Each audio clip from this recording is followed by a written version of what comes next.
Tikam Samurai 2 di Negeri Matahari Terbit. Episode 48. Pertemuan dengan Saburo Matsuyama.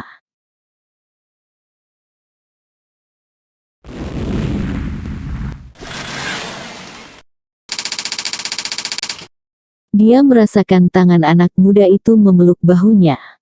Merasakan pipi anak muda itu bersandar ke rambutnya yang lebat. Michiko memegang tangan si bungsu yang memeluknya. Memegangnya dengan lembut. Dengan sikap demikian, dia kembali tertidur. Dan dengan sikap demikian pula si bungsu mengenang kembali masa lalunya di Minangkabau. Ingatannya menikam masa tahun-tahun yang lenyap dalam jejak zaman. Teringat akan kegemarannya berjudi ketika muda. Pada kebenciannya belajar silat. Meski ayahnya, Datuk Berbangsa adalah guru Tuo dalam aliran silatnya di kaki Gunung Sago itu. Teringat pada Mei Mei. Pada istri pertamanya yang tak sempat dia nikahi itu. Gadis Cina itu meninggal di atas loteng surau di Tarok, kota Bukit Tinggi sesaat sebelum mereka membaca ijab kabul di depan kadi. Gadis itu meninggal karena diperkosa oleh selusin serdadu Jepang. Kemudian dia teringat pada Salma.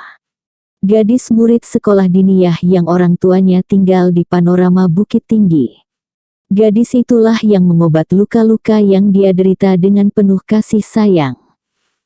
Dan tanpa dia sadari, ibu jarinya meraba jari manisnya yang kiri. Sebentuk cincin bermata intan melingkar di sana. Cincin pemberian Salma.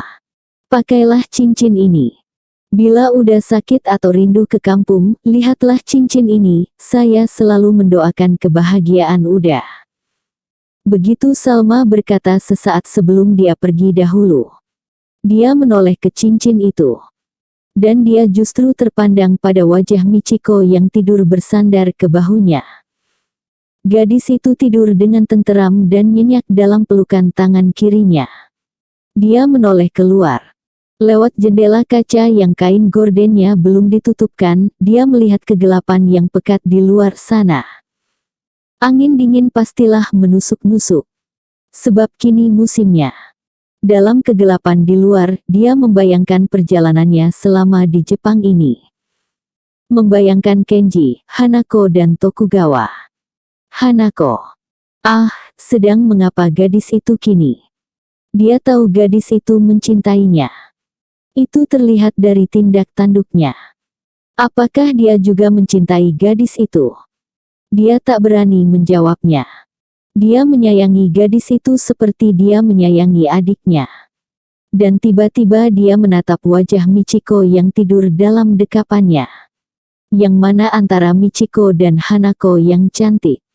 Dia tak dapat mengatakan yang pasti. Keduanya memiliki kelebihan masing-masing. Dan mana yang cantik antara kedua gadis ini dengan Salma yang di Bukit Tinggi? Gila, pikirnya. Dia jadi malu pada dirinya memperbandingkan gadis-gadis itu. Dan dengan pikiran demikian, dengan tangan tetap melekuk bahu Michiko, dia pun tertidur. Kyoto. Pada tahun-tahun sehabis Perang Dunia Kedua, Kyoto adalah kota terbesar di Jepang. Lebih besar dari Tokyo yang kini jadi ibu kota. Kyoto adalah kota tua dari zaman dinasti Tokugawa. Karenanya dalam kota kelihatan bangunan-bangunan peninggalan zaman tersebut. Tua tapi kukuh dan anggun. Kuil-kuil agama Buddha dan Shinto terdapat di banyak tempat dalam kota. Kota itu sendiri dibelah-belah oleh beberapa sungai besar dan kecil. Sungai terbesar yang membelah kota itu adalah dua buah sungai yang bergabung jadi satu. Kedua sungai itu adalah Sungai Kamo dan Sungai Takano dari utara bergabung jadi satu agak di utara kota, kemudian mengalir ke jantung kota. Stasiun kereta api Kyoto terletak di kawasan daerah Minamiku. Di depannya ada stasiun bus. Stasiun ini ramai sepanjang siang dan malam. Tak peduli musim panas atau musim dingin.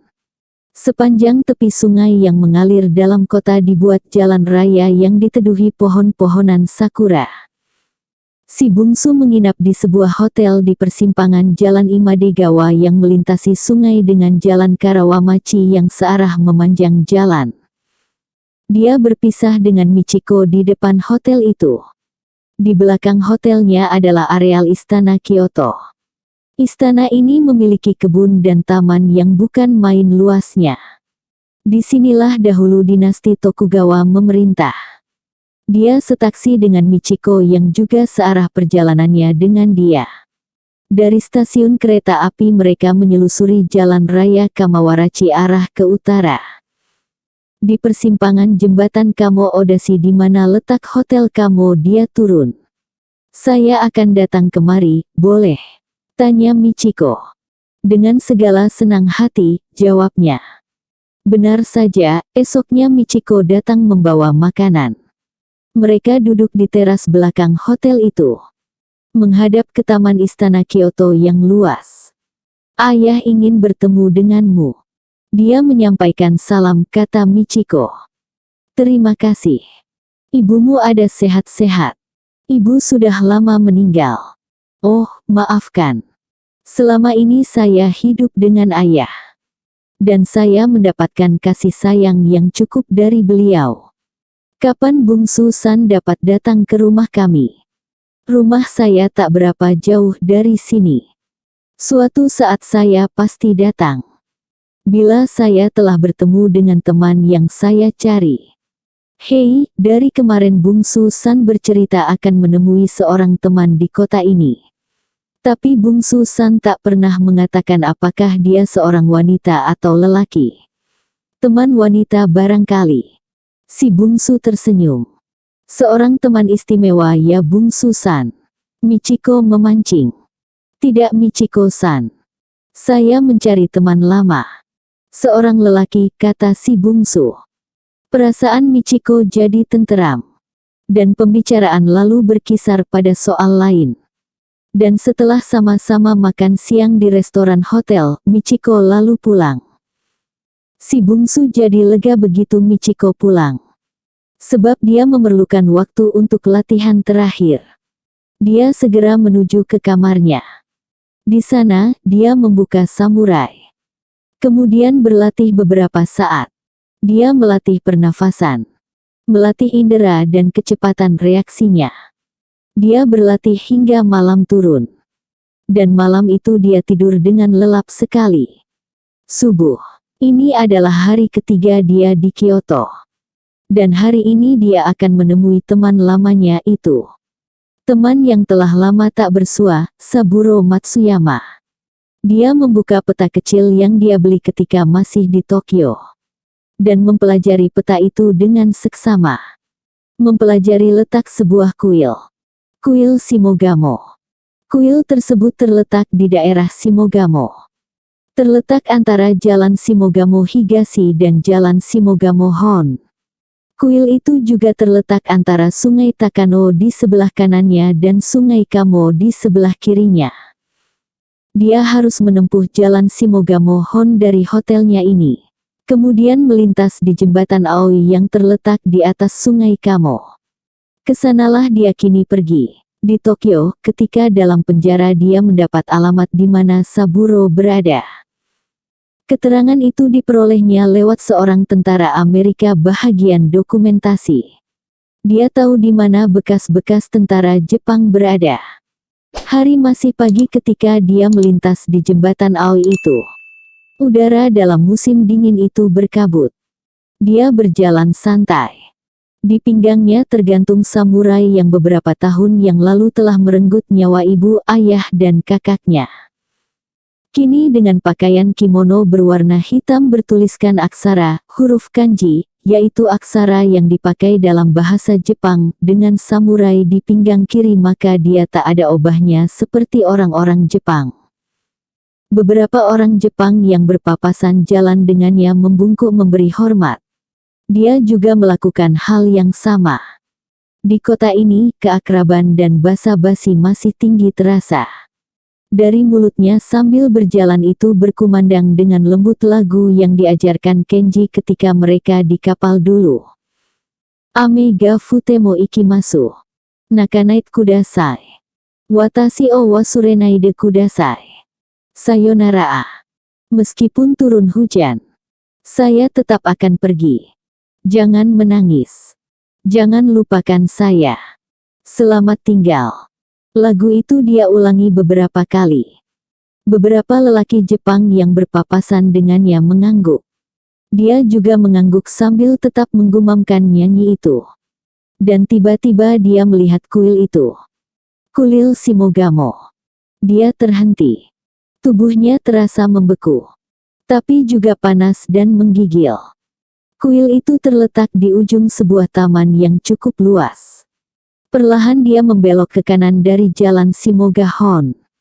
Kemudian berbelok ke kiri melintasi taman pepohonan yang rimbun. 100 meter berbelok ke kiri. Dan tiba-tiba kakinya telah menginjak altar kuil Shimogamo. Dan dia terhenti di ujung altar. Puluhan pendeta berkepala botak kelihatan sedang berlatih bela diri. Ada yang berlatih dengan pentungan kayu sepanjang 1,5 depa. Ada yang berlatih karate. Ada yang berlatih samurai. Dia tak kaget. Sebab dia telah diberitahu tentang kuil ini. Dan hampir di seluruh kuil di Jepang atau Tiongkok kepada para pendetanya memang diajarkan berbagai jenis bela diri. Hal ini sudah menjadi tradisi bagi kuil-kuil tersebut. Tujuan utamanya di zaman dahulu kala adalah menghadapi musuh yang selalu saja ingin menguasai sebuah kuil. Menyebarkan agama, seperti halnya di Indonesia, selalu mendapat tantangan. Maka kalau di Indonesia para malin, terutama di Minangkabau biasanya adalah pesilat-pesilat tangguh, maka di Jepang mereka umumnya adalah karateka atau samurai yang tangguh pula. Hanya saja kini kegunaan pelajaran bela diri itu sudah jauh berbeda. Tidak lagi untuk menghadapi musuh, tapi untuk kesehatan. Jadi fungsinya sudah bertukar jadi olahraga. Maafkan, bisa saya bantu? Sebuah suara ramah menyadarkan si bungsu yang masih tegak diam di ujung altar kuil itu. Kuil itu besar, bersih dan anggun. Dia menoleh. Seorang pendeta berjubah merah berkepala botak dan berwajah ramah tegak di sisinya. Apa yang bisa saya bantu? Ulang pendeta itu lembut. Oh, ya. Saya ingin bertemu dengan Obosan, dapatkah dia menerima kedatangan saya? Obosan adalah kepala pendeta. Pendeta itu menatapnya dengan sinar mata yang lembut. Dia tak bertanya sedikit pun dari mana orang ini datang, dan ada urusan apa kedatangannya. Itu adalah urusan pribadi. Dan kuil tak ada hak mencampuri urusan pribadi orang. Lagi pula setiap orang yang berkunjung ke kuil haruslah dihormati. Akan saya sampaikan. Mari ikut saya. Si bungsu membungkuk memberi hormat. Kemudian mereka berjalan lewat pendeta-pendeta yang tengah latihan itu.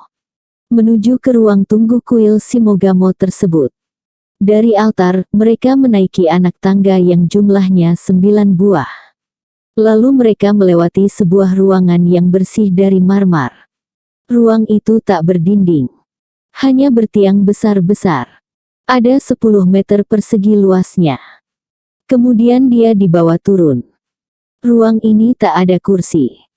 Tapi bersihnya bukan main. Haraplah menanti di sini, kata pendeta itu. Si bungsu mengangguk. Dan dia segera saja duduk berlutut di lantai. Pendeta tadi menuju ke ruang tengah yang pintunya tertutup. Dari balik pintu terdengar suara bergumam perlahan. Pastilah tengah berlangsung upacara agama di ruang sebelah itu. Dari luar sayup-sayup terdengar suara-suara orang latihan bela diri. Seorang gadis lewat di samping si bungsu. Melihat pintu tertutup, gadis itu tegak tak berapa jauh dari tempat si bungsu berlutut. Kemudian gadis itu juga berlutut. Dia menaruh sebuah keranjang yang nampak berisi makanan di sisinya. Sepintas si bungsu menoleh padanya. Gadis itu kebetulan juga tengah menoleh padanya. Bungsu-san, seru gadis itu. Wajahnya berseri. Michiko, kata si bungsu tertahan. Ya, gadis itu adalah Michiko. Dia memakai kimono berwarna putih salju dengan bunga-bunga sakura berwarna merah jambu tergambar di kimononya itu. Di punggungnya dia memakai obi, semacam stagen. Dan di kepalanya yang berambut hitam ikal dia memakai kanzashi berbunga, yaitu semacam sanggul khas Jepang. Gadis itu segera saja bangkit, membawa keranjang kecilnya dan dengan wajah berseri duduk berjongkok di sebelah kiri sisi si bungsu. Saya hampir-hampir tak mengenal Bungsu San dalam pakaian begini. Bungsu San persis seperti seorang samurai yang siap bertempur, gagah dan perkasa. Michiko berkata sambil menatap si bungsu yang memegang samurai itu. Si bungsu juga balas menatap kagum pada gadis cantik itu. Engkau benar-benar gadis yang cantik Michiko-san, katanya perlahan. Wajah Michiko bersemu merah. Matanya bersinar menatap si bungsu. Ada keperluan apa Bungsu San kemari? Tanyanya. Dan pertanyaan itu belum terjawab ketika pintu yang dimasuki pendeta tadi terbuka. Dengan segala senang hati, Obosan menanti kedatangan Anda, kata pendeta itu. Bungsu San, engkau akan bertemu dengan Obosan. Michiko bertanya dengan heran. Ya, maafkan saya harus pergi, jawabnya sambil berdiri. Nona Michiko. Pendeta yang menyilahkan si bungsu masuk itu menegur Michiko dengan gembira. Selamat pagi Pak, sapa Michiko ramah. Sementara itu pintu ruangan terbuka lebar. Si bungsu melangkah tegak di ambang pintu.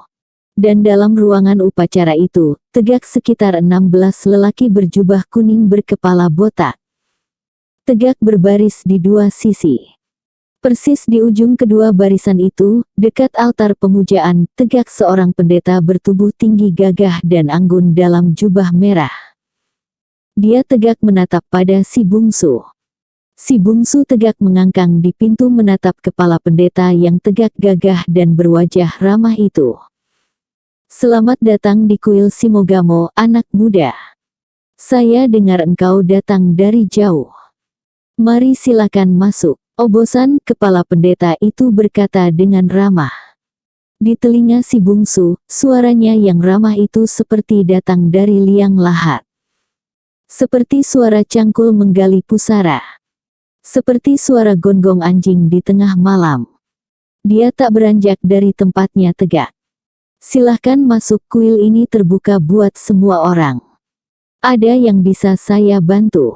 Tanya Obosan itu. Suaranya masih ramah. Sementara ke-16 pendetanya menatap diam dari tempat mereka tegak. Terima kasih. Saya mencari seorang lelaki, bekas bala tentara Dai Nippon.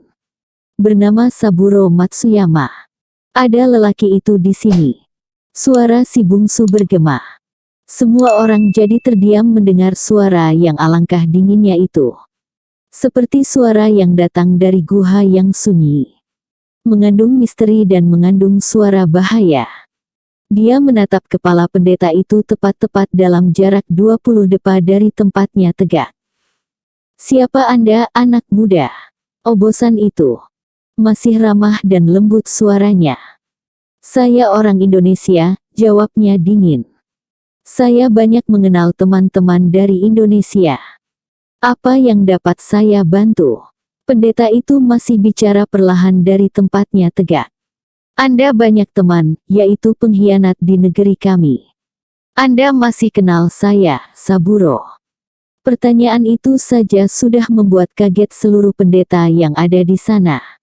Michiko yang juga kaget luar biasa atas percakapan itu melangkah dan tegak 3 depa di belakang si bungsu. Maafkan, terlalu lama zaman saya lalui. Sehingga saya tak bisa mengingat semua teman dan kenalan, suara Obosan itu terdengar lagi. Si bungsu membuka kimononya. Dan pinggang ke atas tiba-tiba terbuka. Michiko yang ada di belakang terpekik melihat beberapa sayatan memanjang di punggung anak muda itu. Sementara yang tegak di depannya yaitu para pendeta itu, juga tertegun melihat bekas-bekas sayatan di dada anak muda asing ini.